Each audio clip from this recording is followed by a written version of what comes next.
All right. Good morning, everyone. Hopefully, we can get through this. You can probably see. I don't know what's going on with my camera or my feed, but we got Jeremy Taggart here from Pittsburgh, and we got Stan in New Orleans. So, morning, fellas. Morning. Morning. Yeah, it's been a while, Stan. So maybe you can just quickly, before we dig into our topic, fill us in, man. I see all these travel videos, and so where have you been recently? Last trip I took was last month. I went over to Kenya and Tanzania to do some African safaris. So I flew into Nairobi.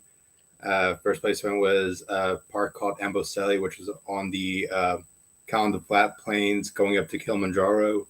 Then I crossed over into the Masai Mara Reservation in southern Kenya, followed by Serengeti, Lake Manyara, Lake Gorgo, and finally finished it off in Nairobi National Park. So that was about a little under a 2 week trip. Yeah, so if all of you don't know, go follow Stan on Instagram, and you'll see all his adventures and where he's at. So that's why he's maybe on every month or so in between his travels. But Jeremy, I don't want to talk about fantasy football since I beat you. I'll give you a break. But You can never play my team when it's fully healthy. hey, I can't help you, man. But but I needed a win anyways, man. But everyone, thanks for tuning in. Yeah, so quickly, I did shoot. I don't know. I did send it to you, Jeremy, right? So the topic, you and Liam switch. So if anyone was expecting to see Liam today, Jeremy and Liam switch. But I sent them both this picture. Let me share it real quick from Cody Sanchez. It is basically is looking at, I remind myself often, you can't cook a turkey in 1 hour by turning the heat up to 900 degrees. And that is kind of what we're going to talk about today, as far as maybe reaching our goals, working on things, Jeremy from the agent side getting started. Like how much effort did you put in when you first started? And was it a struggle, like finding time to like pace yourself? So what's your thought on that photo I sent you? Yeah, I agree with it. I think that there's quite a few things that no matter how quickly you want them to happen, it just isn't going to happen right away to the point where you have to put in the hours to get there. So I think like a good example of that would be like, say somebody's trying to get in shape. You can't go from 30% body fat to under 10% body fat overnight. Like there's no way around it. It's going to take time. You can only do so much in each day as far as what's actually physically possible to get to that point. So it's just realizing that those things that do take time to get to the end result, you just have to put in the consistent effort on a daily basis. That's really the only way around it. There's really no shortcuts with things. And there's so many things that applies to, like physical with getting in shape, building a business, building a rental portfolio. You can do things quicker, but the quicker you do something, the riskier it might be as well. So it's just like you could try to do it quick, but there's so many reasons that you could get sidetracked or not actually end up achieving the goal if you try to do it quicker than the process should take long term. Sorry, what was your thoughts on that, Stan? I was actually going to give the same exact metaphor you that you gave in terms of the gym, where if someone wants to get in shape, it's not very difficult to get in shape at all. It requires eat healthy and go to the gym. You just have to do it over a consistent amount of time. If someone decides they want to lose a lot of weight within a week or two and they go on a crash diet and they kill themselves at the gym for 2 hours, that's going to have a lot less effect than if that same person goes and change their entire lifestyle and consistently eats healthy over months or years and consistently goes to the gym, maybe not as intense, but still goes to the gym consistently over the next couple months or years. There's going to be a lot more sustained results doing it that method. Uh, Same thing with starting a business, same thing with rentals, same thing with any kind of investment. Where if someone begins investing, you're not going to be able to, unless you have a whole lot of money set aside already, you're not going to be able to go from no investment portfolio to a $1 million investment portfolio over a month or two. It's going to require sustained investment, consistent investment, getting those steady returns of 10%, 12%, over a couple years before you really start seeing things, that compounding interest really start building that initial amount. So yeah, a lot of things do take a lot of effort over a consistent amount of time, and I do think that people uh, they often don't get to the results because they start getting discouraged by not seeing those results right away, and if they don't see them quick enough, then they get discouraged and decide to go elsewhere. Sorry, I just had to read George Jackson's comment. So, and I was going to agree with him that yes, definitely getting older is not fun. So, those of you that don't know, I am recovering from rotator cuff surgery. So, I've been out of the firehouse for about 5 months right now. But I do see some new people tuning in. So, yeah, George Jackson, Ultra Fire. Ultra Fire looks like he's on the island of Oahu also. He's in Eva Beach. So, morning. Don't forget to hit the subscribe button. But yes, getting old is not fun, and I think that's part of why um, I kind of want to dig into this topic that Cody Sanchez posted on her page. It's kind of, you know, it's hard, when you feel like things aren't moving as quickly as you would like, right? So I think someone commented on that picture. They said it's a psychological war you fight with yourself during the long, slow, silent cook. It's trusting the process when you see no visible change, while silencing the voice that screams you're just wasting your time.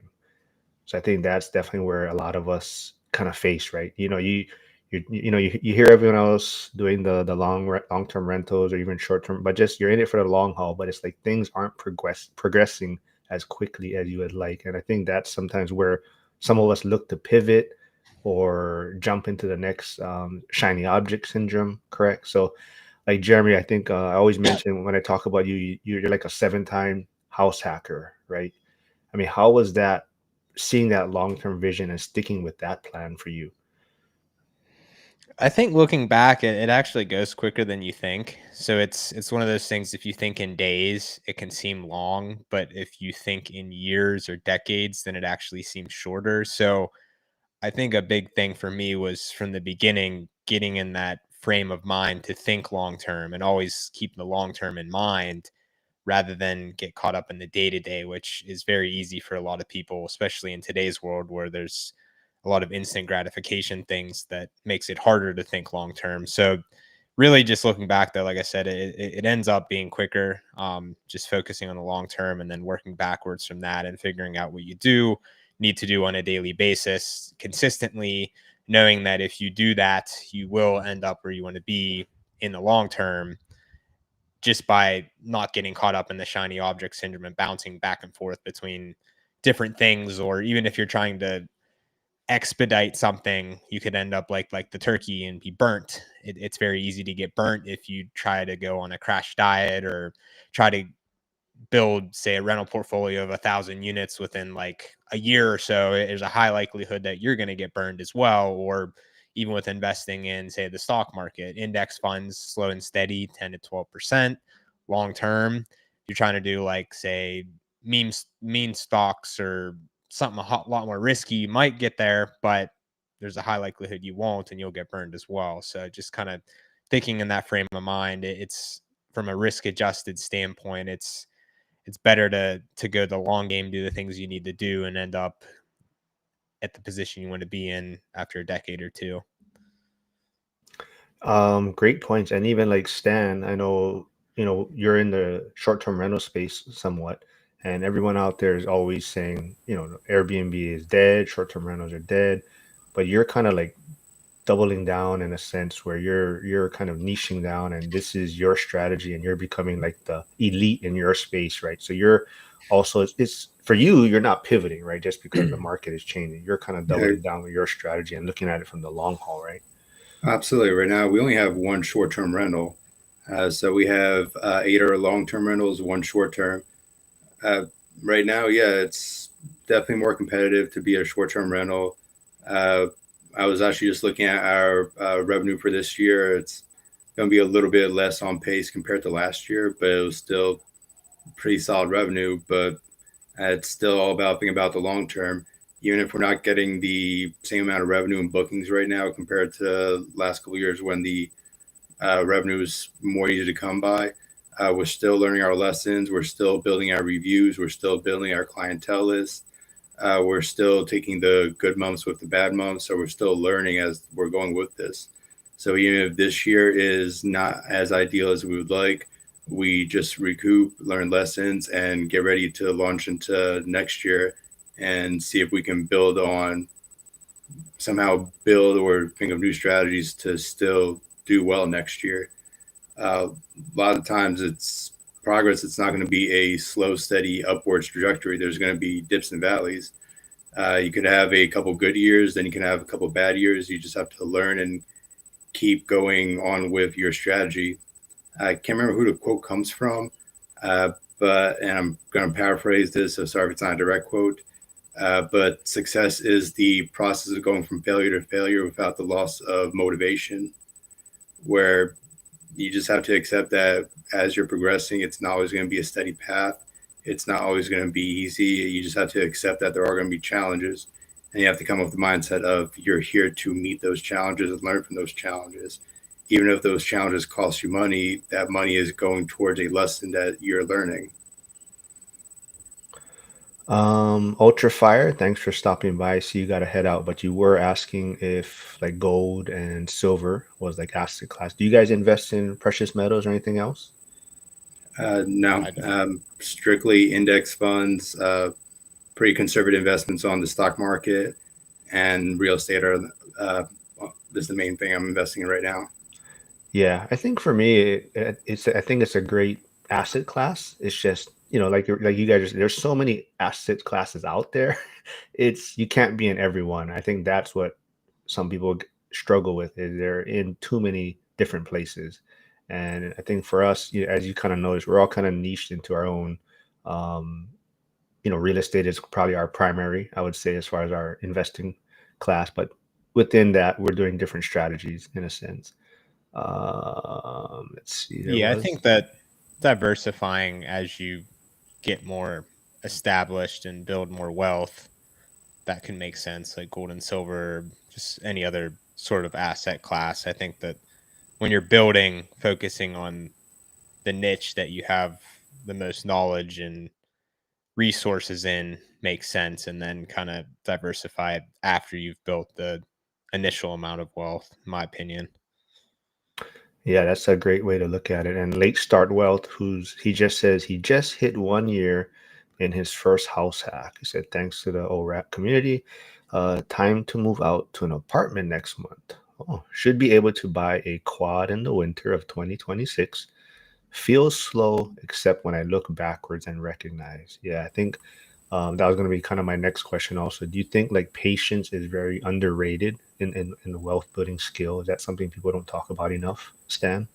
Oh, it's absolutely crucial. Like if I'm looking at where I'm at right now, maybe there's more I want to achieve, but if I look at where I am now compared to the position I was 5 years ago, then it's night and day comparison. Right now, I've got not just from the financial revenue side of it, but also from the knowledge point of it. A couple years back, I didn't actually really understand how money flowed. I didn't have as good a grasp of how to identify a good investment.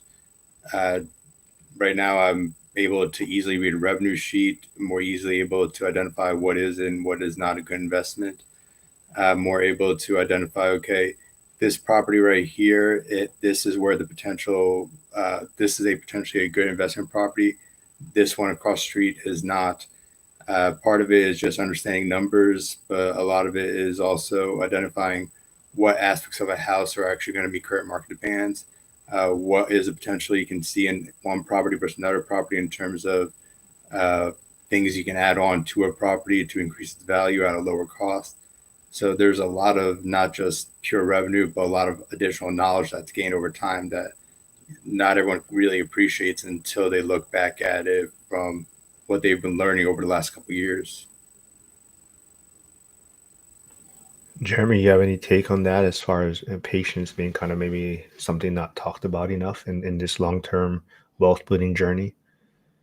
Yeah, it's one thing I had to learn.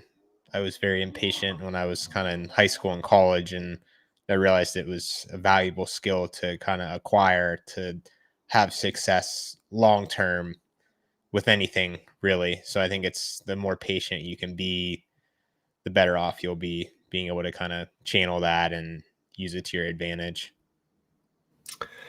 Stan, do you have a something you can share? Like, was there a time you tried to shortcut success and it backfired on you? I honestly can't think of anything off the top of my head that I would call a shortcut. Every strategy I had was always with a long term vision in mind. To some extent, maybe I can kind of say that the short term rental was a somewhat of attempt at a shortcut because at the time I was buying it, was when the short term rental market was exceptionally hot. There people, all you have to do is have a spare bedroom and you can make a fair amount of money off of it. But even when I was getting into the short term rental space at that point in time, every under like all the underwriting I was doing was as if the property was going to be a long term rental.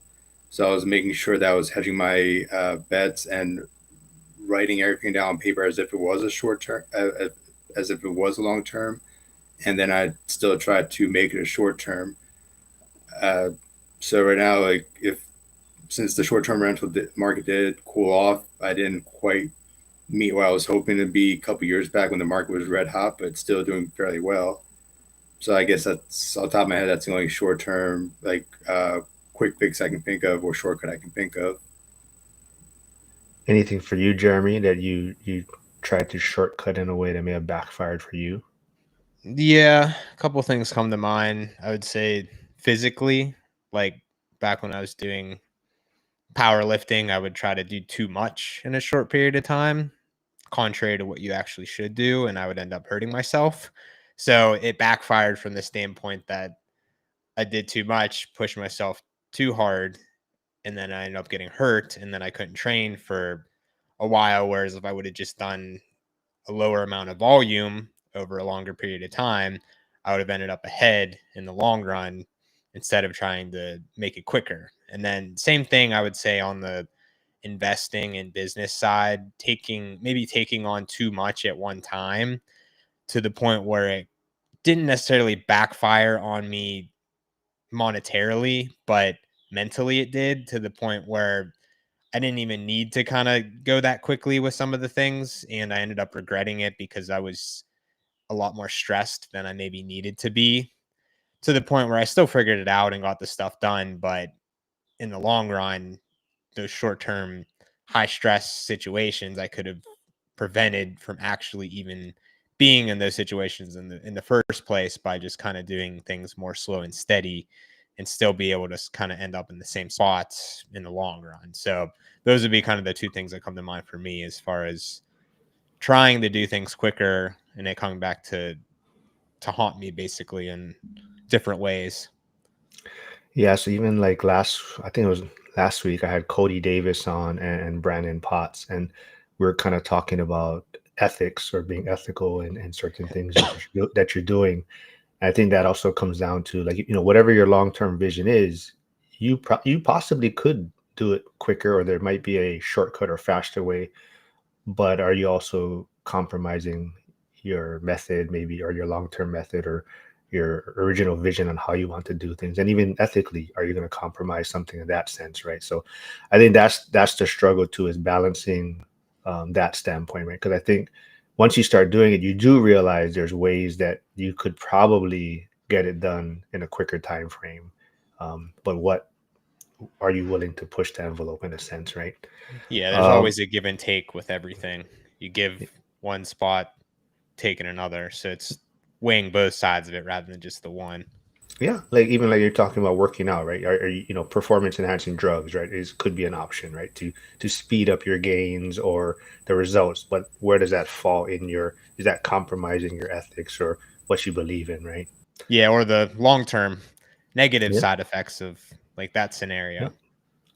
Stan, you're going to say something? I think just in general, thinking long term is the best way to go about it. I think one of the things that often gets overlooked is whenever you're thinking long term, there's always going to be like short term things that are going to cause discomfort or pain that are required in order to make those long term achievements. Like going back to the uh, metaphor of the gym, It's if my options are I can sit on the couch and watch another movie, or I can go to the gym. Obviously, sitting on the couch is going to be much easier, require less energy. Going to the gym, it's not always an enjoyable process. It requires you get out the house, you walk over, you put in a lot of work to do a workout. You're not going to wake up the next morning completely changed. It's just a matter of you going through the process of doing it. And over the long term, you're going to be healthy overall. But there's still that initial short term getting off the couch and putting yourself in a less comfortable position in order to achieve the long term results of getting into better shape. Same thing when it comes to investing.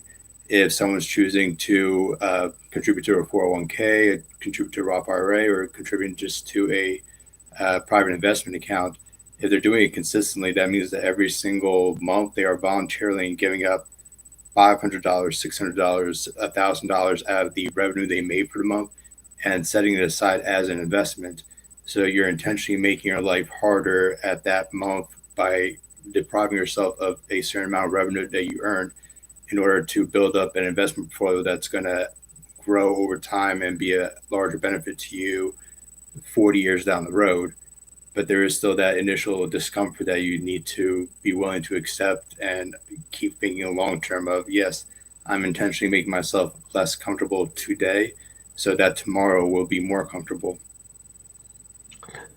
Like I said, there is Taggart Team PGH's Instagram page. So if you want to connect with Jeremy, learn more about the Pittsburgh market, go reach out to him. Like I said, we just had Jack just had a in-person meetup event in Pittsburgh, and Jeremy was very gracious to jump on the bus and show people areas, talk about a lot of the areas that possibly people are going to invest in, what to look out for.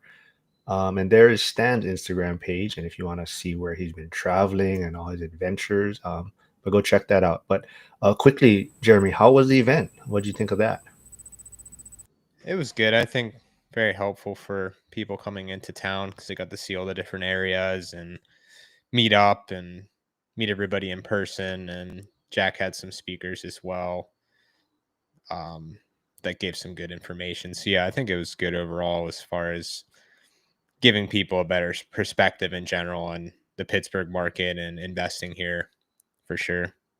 Yeah, everyone. I think everyone enjoyed it. Yeah, Jasik, who also went to the event from Jersey, said tons of knowledge from Jeremy. Hopefully, Jeremy, you didn't hang out with the Butler night crew. Jasik folks went to the area late at night, check it out.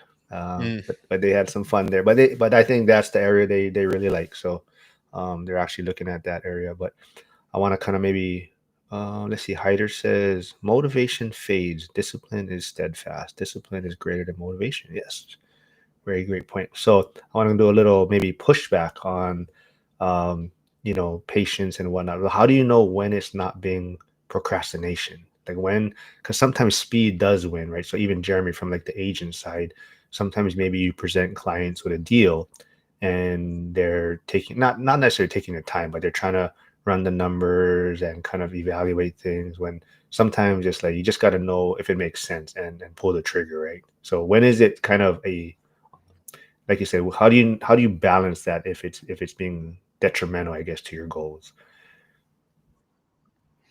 Yeah, it's learning where you need to be quick and where you need to have patience. So it's an acquired skill, but like you said, it can come back to haunt you if you aren't quick on certain things because you need to be quick on certain things. So I think it's just like figuring out which category it's in, whether it's something that you need to be quick or not quick, and then making sure to kind of cater to that because it's not a one size fits all. You kind of have to figure out on an individual basis where you need to kind of be faster or not. And like for me, like I did things pretty quick, especially from like an investing and agent standpoint, but it was kind of like a calculated quickness to the point where I was quicker than a lot of other people might have done it, but without being reckless as well. So just kind of figuring that out along the way. It's super important to kind of categorize those rather than just saying it's the same thing I for like that, everything. reckless. Yeah, Stan, what do you think about that? I think Depends on the category, but if we're talking about investing or specifically purchasing a investment property, you should already have a good idea of what your buy box is. Like you should have an idea of what is your price range, what kind of property do you want, what area do you want. You should have a fairly good idea of what you're looking for as an investment property. And if a property is presented to you and you look through it, you run your numbers check out, the property itself falls within your buy box, and then you decide to wait on top of that, I think that's where the procrastination comes in. Where if you tell the world, hey, I want X, Y, and Z, X, Y, Z is directly presented to you on a platter, and then you're still thinking it over or hesitating, I think that's where the procrastination comes. If you know what you want and it's being given to you, it's time to accept it. Yeah, I think the other pushback is I think I've seen this photo or something on this quite a bit, but what's your guys' thoughts on if someone is like you're saying it kind of is based on the situation, but would you tell someone like maybe doing a startup or starting up a business, right? Have that kind of cook at 350-degree mentality, or or you think for someone doing a startup, they'd have to go in it with the I'm going 1 hour at 900 degrees, full steam ahead, get this thing going, and then we can bake at 350 or something. So do you think, like I know Jeremy touched on, it kind of depends on the situation, right? So I've never heard someone really pushing back against this too much. Yeah, I think with anything, there's kind of that grind phase, so to speak. So I know for me, I was putting in a lot of hours at the beginning when I was building more so than now, but knowing that it was a short term scenario to the point where I wasn't going to be like that long term. So same thing there. It's context dependent. It's not the same approach the entire way, but with anything too, I think there should be a short term period where you are putting in more work or more time to kind of get the thing rolling like a train when you're getting it started up. Once you kind of get it, takes a lot more to get it moving, but once you're moving, then you can kind of lay off the gas pedal a little bit from that standpoint. But I think that it is important at the beginning to kind of build that momentum. And with anything, the gym, investing, business, it's that first initial period, in my What opinion. about you, Stan? I think there's definitely, especially if you're starting up a business at the very beginning, there's definitely going to be a large requirement to really go all out and put a substantial amount of effort into it at the very beginning. You still have to just the need to get that initial revenue going simply so you can pay your personnel, so you can meet your expenses. It takes a lot of energy, a lot of creativity, a lot of forethought to really get a business going from nothing into something that's resembling an actual business. But once you have a business built up, once you start putting the systems in place to make self sustaining, then I think you can kind of ease off the gas a little bit and kind of still look over it, but you don't have to go quite as hard. But the important thing is to actually get the systems in place and identify the systems. For example, like what makes up a good client, what makes up a good hire if you're trying to bring in someone in a position. Simply getting that mindset and getting that down on paper is very, very important at the beginning and does take a whole lot of effort, whole lot of learning very quickly. I see Brian tuning in and Charles McCune and Bill all fired up. So thanks for tuning in. But Brian does have a question. Hmm? Speaking of the long-term perspective, how do you forecast rental profits over time? If I have one making 2 to 3K today, pure profit, is there a rule of thumb for how that will grow over, say, 5 years? Generally, I estimate around 3 to 5% rental growth per year, but it's going to come down a lot to the individual market you're at. So, a better way to go about it is to look at your individual market, see how much rent has been growing in your market over the last, say, 20 years, 30 years, and then use that as a projected rent growth. It's not always going to be steady. You're going to have your ups and downs. So, you're not going to be able to go into next year automatically and go, okay, I'm going to raise my rent by 5% next year. You actually have to look at the market and go, okay, does this 5% increase actually meet the current market trends? Sometimes it won't, sometimes it will, sometimes it won't. There's going to be times where the actual market rate for rent goes down. You have to take that into account as well.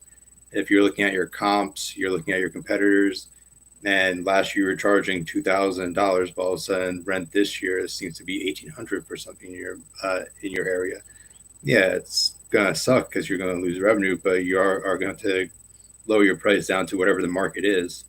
Over the long term, I think it's going to balance out. But whenever anyone says we're expecting 5% growth in the rental market, that doesn't mean steady 5% growth every year like clockwork.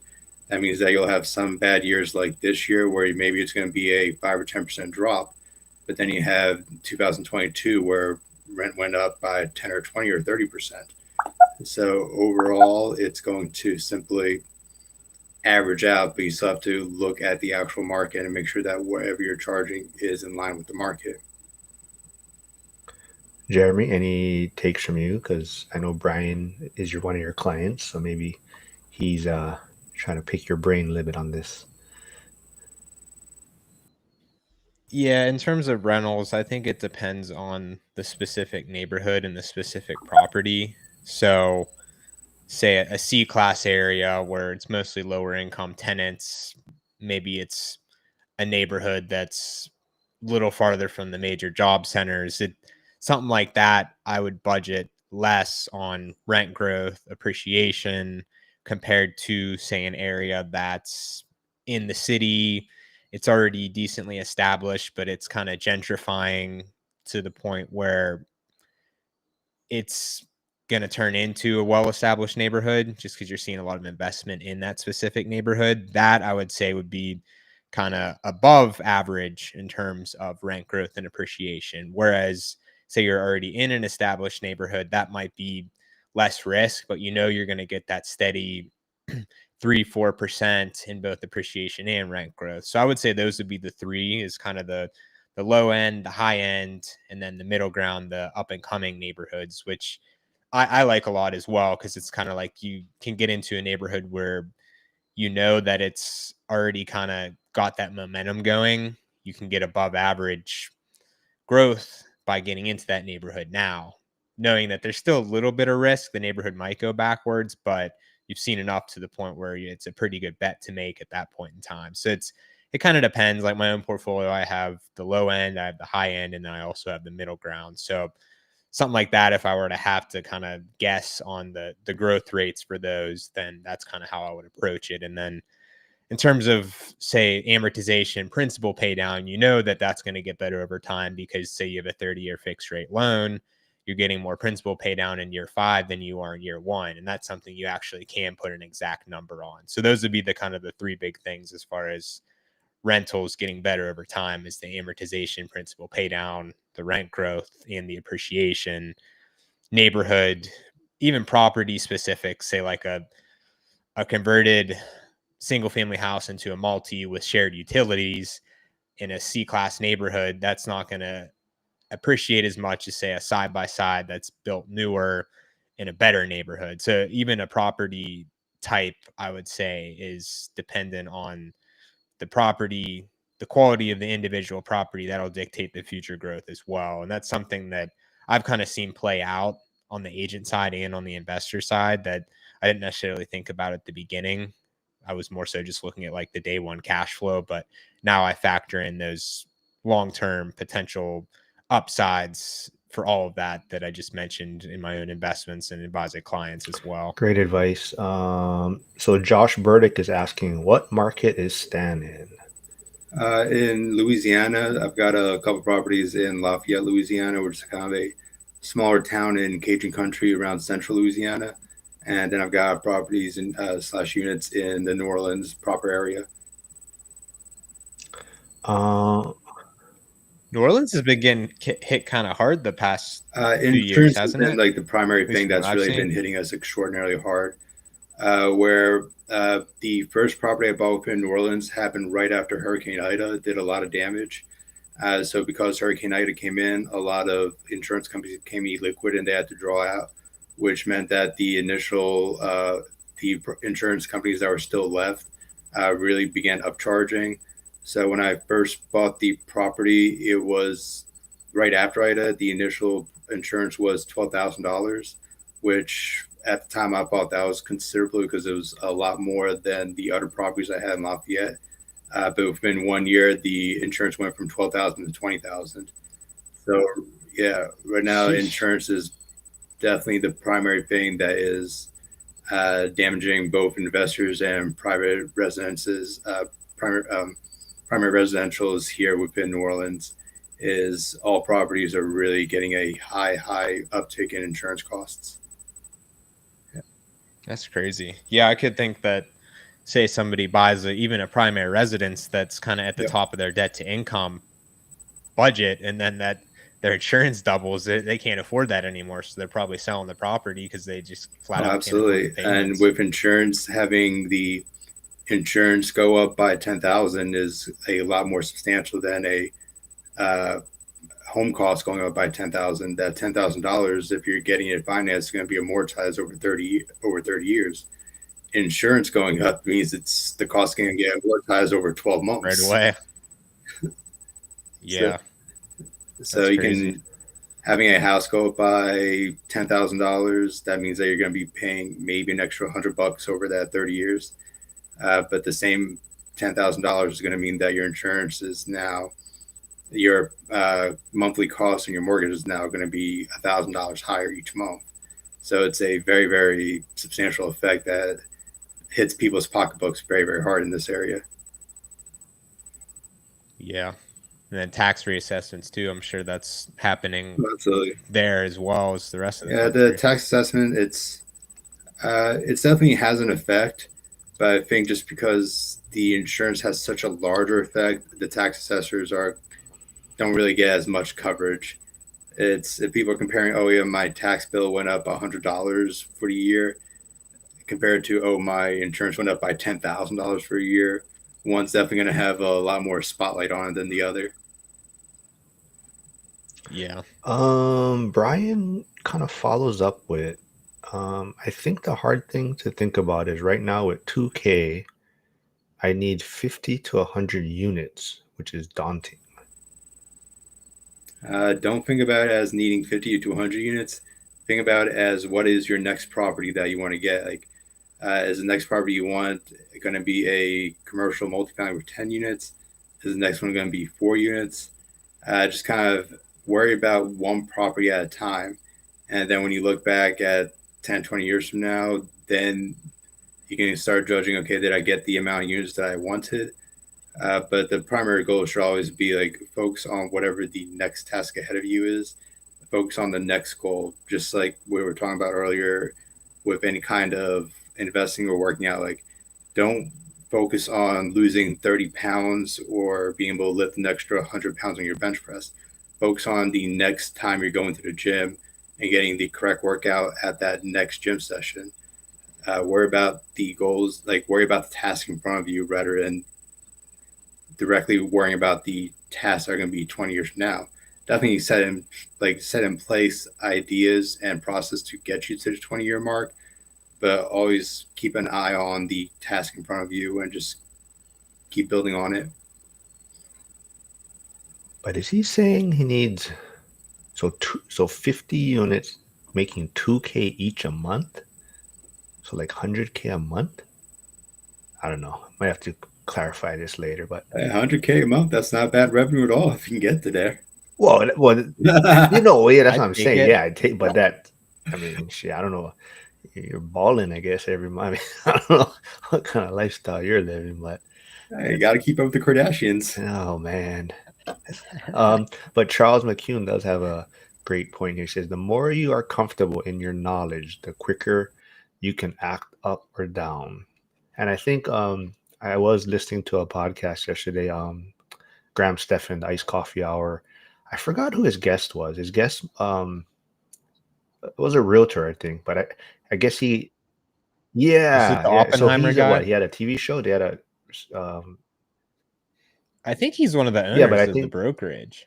But yeah, he that's what that Selling Sunset TV show yeah. So I was found his that interesting brokerage. because he was basically saying, um, not that he's saying billionaires and are dumb or anything, but he's saying there's not that much that separates them. There's a lot of it just being in the right place at the right time, and pretty much just taking action, right? And I think that's the simplified version of it. And it was a very interesting conversation, and I really like how he talks about kind of like he uses money to relieve stress in his life, right? Like paying for, whether it's paying for delivery service of food, whether it's paying for or whatever, but it's basically there to take away stress from his life. And he doesn't think of it like I'm like he says like, well, when I get a contractor to do a bid, he's like, I'm not fighting over the price on it. Like, if it's $400, I look at it as I'm giving this contractor a tip, and who's going to have more happiness from that money? Is it me or the contractor, right? And then Graham Stephanie's like, no, I'm like trying to nickel and dime and go back and forth, and it's causing him Of course stress he through at night, is. right? He gets this bid and he starts breaking it down, and he starts like, why is it this much? And but the other guy's just like, I look at it, if it seems fairly reasonable, he's like, I'm gonna pay it, and it's stress free for me, and that's kind of his approach to life. So I found that to be a very interesting conversation between them. With me, I always have it in the back of my mind where money is never the goal. Like, what can that money do for you? That is like the actual end goal. If all I'm doing here is trying to accumulate a larger and larger bank account, all I'm going to wind up with is a bank vault filled with little green piece of paper with dead people on them. Like, money on its own is nothing at all. It's what are you able to use that money for to improve your actual life? Are you able to use that money to send your kids to a better school? Are you able to use that money to go out to a nice restaurant to treat your family? Are you able to use that money to see the world? Are you able to use that money to actual bring yourself happiness at some point? I think that's for me. That's always the goal: is what is this like? What is this money actually for? Yeah, but like I said, if you have a chance, go check out that interview. I think it was super interesting. It makes you think, like, even like maybe you are paying a little bit more for a contractor sometimes or whatnot, but like he looks at it from the stress-free standpoint of it, and he looks at it like, who's going to have more happiness from this? Maybe $300 or whatever, right? Is it me or the contractor, right? Like, so he's almost looking at it like, I'm giving this contractor some money to take his wife out or go on a date or something, right? So I like that point. Yeah, That's his Yeah, form of yeah, charity. the contractor that works for us, anytime he does a big job, I give him an additional tip over like above what he actually quoted me. It's okay. That extra money, it's money is money and all, but at the same time, I'm keeping the contractor happy. I'm showing appreciation. So at any point we have an actual emergency happen, we're able to have the him willing to show up here at a hour's notice in order to help us out. So that balances out tremendously in the long run. It's having someone in your corner and having someone that's willing to do that work for you, say the day before a large Airbnb booking, where I like the comfort of knowing that if we have a $10,000 booking coming up, if something turns out to be wrong on the night before, I've got someone that I can call that I know is going to be able to do the repairs solidly and quickly in order to make sure I don't lose out on that revenue. yeah. And like you said, it's trying to provide stress free for yourself, right? So like you're saying, if you have something that comes up, you need work done, a booking, and you need work, and you call this guy, and they're willing to help because you pay them. You know what? They don't nickel and dime them. You actually tip them, and it's like it's providing you with peace of mind, and not having to chase down a contractor or deal with the stress that may come along with it. Um, so Brian clarifies it's not a month, it's annual. So okay, that makes a lot more sense. Hyder says, when I submit a bid, it's all things considered, bunk rate. If I'm asked to itemize, the price goes up to compensate for possible loss of tasks and increased workload. What advice do you give to someone who feels like they're behind and wants to catch up fast? Stan. Identify exactly what your actual goals are, and uh, depends on what aspect are you viewing as are you being left behind on. Uh, I think that anyone can accomplish any task that they really set their mind to. whether it's advancing in a certain career, building a business, growing a rental portfolio. But a big problem that people run into, that from my experiences, they don't actually know the steps that are needed to take in order to reach that goal. So they're working their asses off, they're putting in the hours, they're putting in the work, but they're not doing the correct tasks in order to reach the goal that they set for themselves. For example, let's take the example of trying to progress in a given career. If you're trying to progress in a career, it's not always about going in and doing the tasks you're given for that specific day.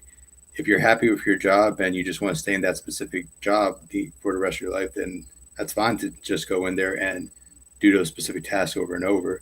But if your goal is to advance further, there's a lot more that needs to go into besides your required tasks. It's cases of like networking, like who do you need to talk to in order to put yourself on the radar? Who do you need to talk to in order for them to tell you what other tasks or what other skill sets you need to actually learn to progress up to the next level? For example, I'll take my own personal career advancement from when I first started within the oil and gas industry. My initial job was I go out to a rig site, I go to where the rocks are coming out of the well bore. I take a spoon, I scoop the rocks, I put them into a bag. As pretty much as mundane and simple, repetitive as task as possible. But if I wanted to advance further past that, then it was up to me to know what else do I need to do. Like I needed to go beyond and okay, this is all they're requiring me to do today. But once these tasks are done, like I need to learn this computer system. I need to know what people are watching when they're drilling. I need to know what are people looking for these rocks. I need to make the connections in order to know who to call in specific scenarios when I'm in a in the on the site. And knowing all these additional tasks, this additional networking, this additional knowledge is what allowed me to progress from that initial job up through the corporate ladder and keep progressing upwards and take on additional responsibility, take on additional roles, which comes with additional revenue. So a lot of it is simply identifying what is your goal and then identifying the correct tasks needed to achieve that goal. All right, so I'll let Stan think about Josh's question. So Jeremy, what habits or routines help you stay consistent when the results aren't showing up right away? Um, for me, some of the big ones I would say are just doing the things you need to do a little bit each day. So, like, I always make sure I read each day for, say, at least a half hour without missing. Over a long period of time, I gain a ton of knowledge just from doing a half hour a day consistently. And then I always work out first thing in the morning. So that's kind of, I adopted that habit and I think it's carried over into business and investing as well, just because it's one of those things that I do something hard on a consistent basis, right first thing in the morning, to the point where that carries over to everything else. So those are kind of two big things for me as well. And then really just whatever I'm focusing on at that given point of time, I always try to figure out what are the big movers that I need to do on a consistent daily basis that will get me to the end goal. And that's going to vary depending on what you're trying to achieve, but that's the most important thing. Is it's almost going back to the action thing. It's almost more important that you do something. It could be even 5 minutes worth, but if you're doing it consistently over a long period of time, you're going to end up ahead and achieving what you want to achieve.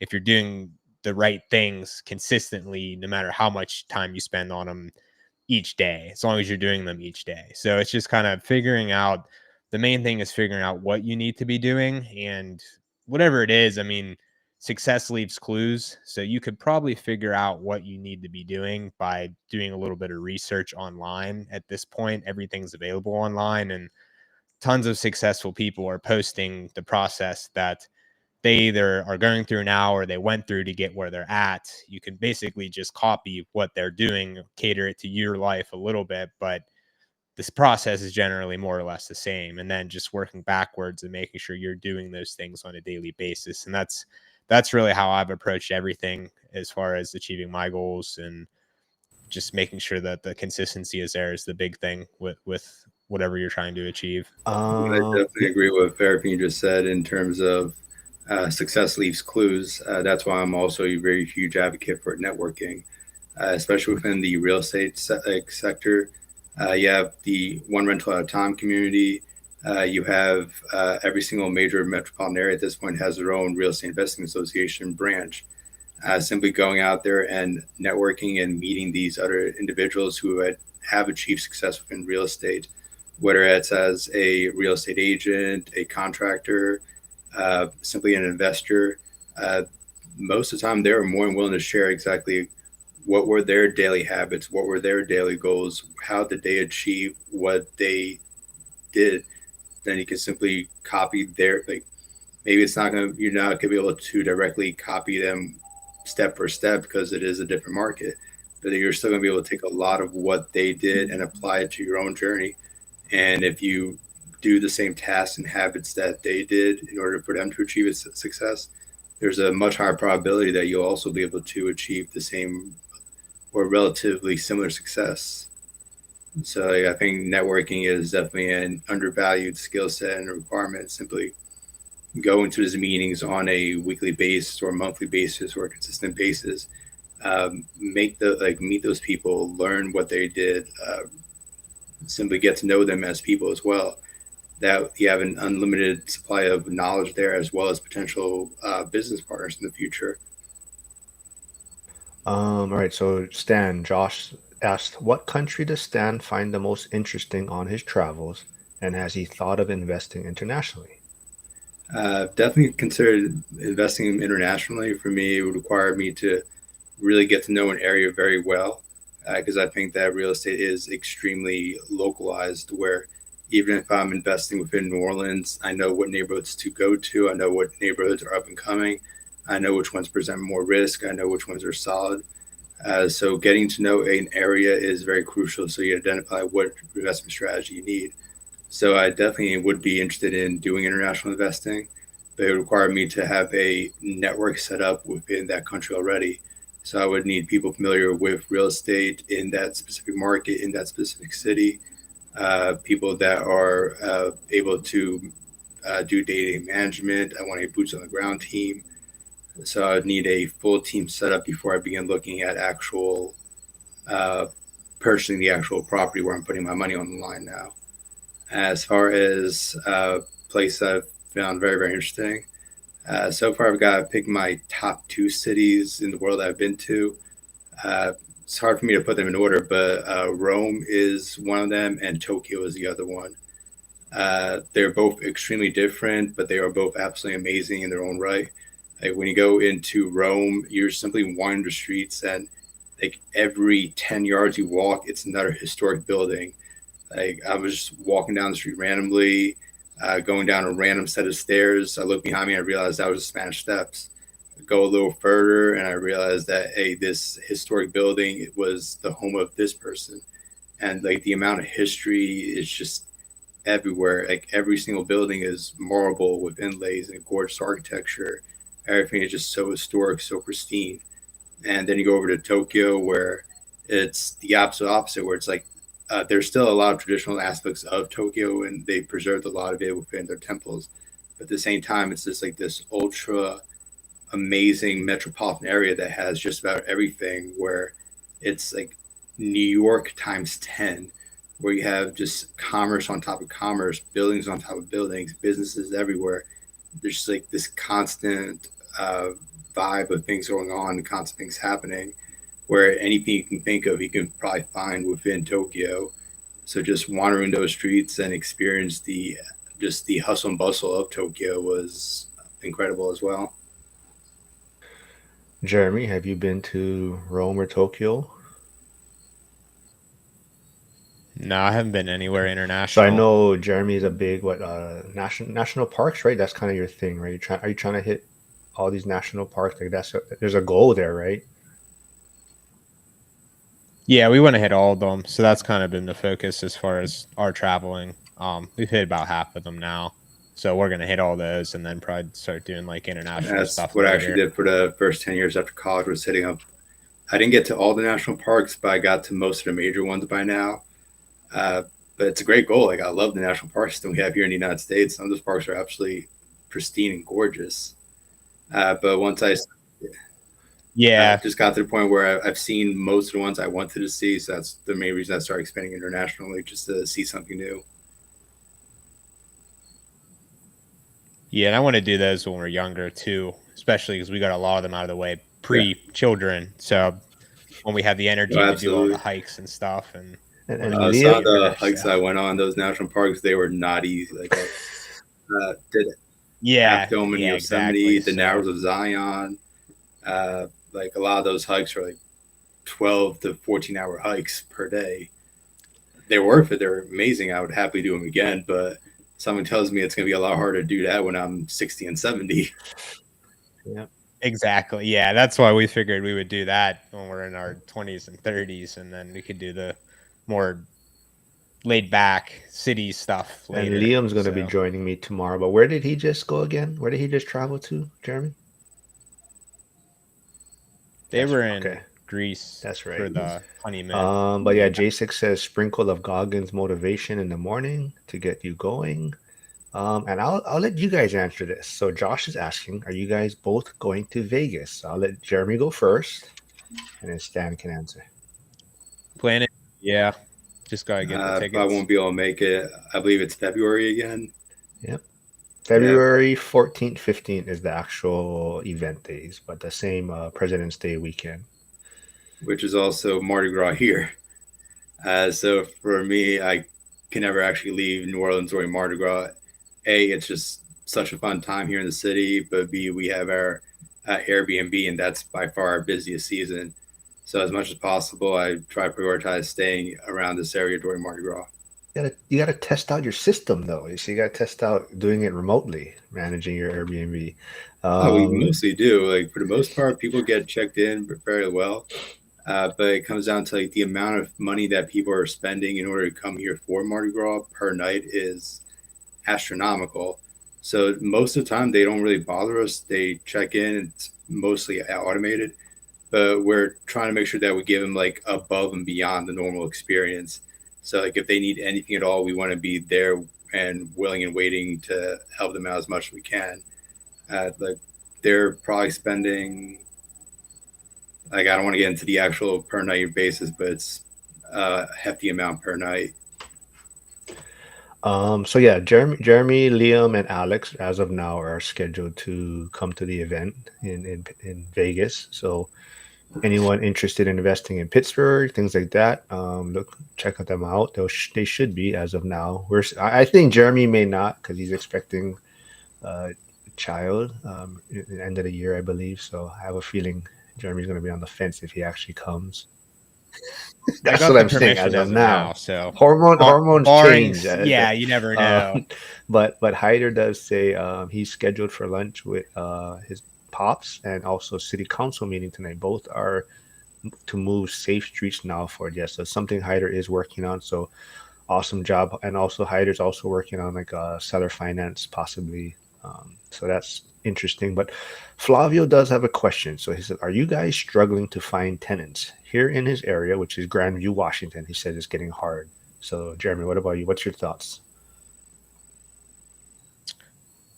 Just as of recently, like literally within the last 2 to 3 weeks, I've noticed a little bit of a slowdown. So not long enough to say like definite. It also depends on the neighborhood and the property type, but kind of have noticed that, and it definitely starts to slow down here in particular, like from Thanksgiving to New Year's. But yeah, I have Have tad bit you of. have you seen rates come down? I mean, rental rate because like Coach Carson was on my channel last week and he was kind of saying in his market, in his area, he's noticed a big drop because there's so much new builds and new construction going up that their rental rates have gone down. I'm dealing with that on one of my units right now in Southside, which they built a brand new big apartment complex that they just have started leasing up. And I rented a 3 bedroom unit, same exact unit in the summertime a few months ago. I think we rented it for like 1,600, and then I posted another one similar price right away. I haven't had any showings. First week lower to $50. Second week nothing, lower to $50 again. Now I think we're like $150 lower than what I just leased it for within a week in the summertime. So that's a scenario of that particular neighborhood where new build supply is now competing with the same unit. It's driving rents down. And then also I've noticed even single family, those are moving real quick in the summer and like the previous year or two. But even those have I've had a couple that I figured would lease right away, and I've had to lower the price a little bit to kind of get a little more movement, and still haven't got them leased up yet. So that's with my own units. I'm not going to look at the past, what I rented it for. It's the here and now. If it's not renting, if I'm not getting showings, I'm going to lower the price because I'm just not going to sit on it. It's sunk cost fallacy. I'm not going to let that get hung up on the day-to-day here and now market, in my opinion, as far as approaching Stan? that. Same here. Right now, both Lafayette and New Orleans market, they've gone there's been additional rental units that came to the market for different reasons in both markets. For Lafayette, during the post-COVID expansion, they developed and built a fair amount of brand new rental apartments. They're like hundreds of units per. And Lafayette's not that big a town, so a couple apartments like that were really going to add on to the rental market and drive down prices. We had one fourplex in that area where last year when we had a vacancy, we were able to fill it in about a month. Now we're looking at a 3 or 4 months, going to be close to 4 months of vacancy in that one unit.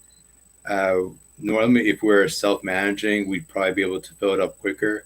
But we have a property manager on that property, so they're not going to, like, we understand they're not going to be quite as full. We had 2 separate times where someone was ready to move in and they pulled out the last minute. So in that market, it's definitely slowed down because of that. For New Orleans, after Ida hit, and there was a lot of properties taken off the market, in the time since Ida, in the last couple of years, a lot of these houses have been repaired, rebuilt, and now they're starting to come back onto the market as well. So now they are starting to drive down price a bit. But in New Orleans, we're self-managing in this area because we're closer. So the last time we had a vacancy, we were able to fill it in about, I want to say, a week, simply because we are more active compared to a property manager. But we did have to lower the price down. When we first bought that property 4 years ago, the initial rent on the unit that we were trying to rent out now was $1,600. Within a year of us buying it, we were able to increase that to $2,000. But this most recent round, we had to drop it back down to $1,800. So it's just like you were saying, where we don't care what the market rate was last year. It's like, what is the market rate today? Like, what are we seeing on the market today? What is being rented at today? Where, yeah, it would be nice to get top end market dollars, but we rather get someone in there to keep the vacancy down. 2 months of vacancy or 3 months of vacancy is going to cost a lot more than having rent be $100 higher for that time. So we rather just make sure that we are at market rate and get people down there and minimize vacancy. All right. So yeah, we're about approaching an hour, a little past an hour. So always thank you guys for joining me. It's always a great time. Last one word answer, quick answer then. So if you had to boil success down to one ingredient, patience, consistency, or strategy, which one matters most? Jeremy, you can go first. Consistency. Same. Yeah. Consistency. All right, we're all in agreement on that. Anything else you guys want to wrap things up with before we sign off? Anything else you guys working on, need help with? Working on a primary residence. You are? Single family home. Oh, nice. Yeah.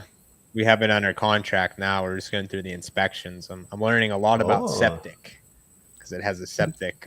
So that's the hang up now. We're getting that inspected. But yeah, that's something different for me. Single family primary residence. How much say do you have in this choice?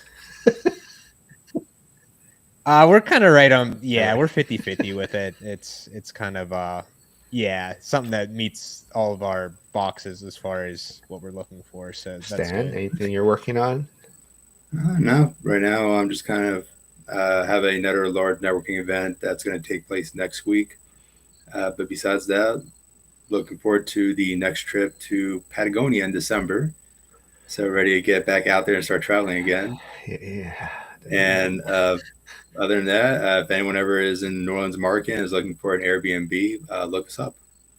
Yep, Stan is definitely the passport bro. I always give him shit about that, but he definitely is. But everyone, thanks for tuning in. I'll be back tomorrow, same time. I'll have Liam on and Joel Farrell here. So thanks, everyone. Have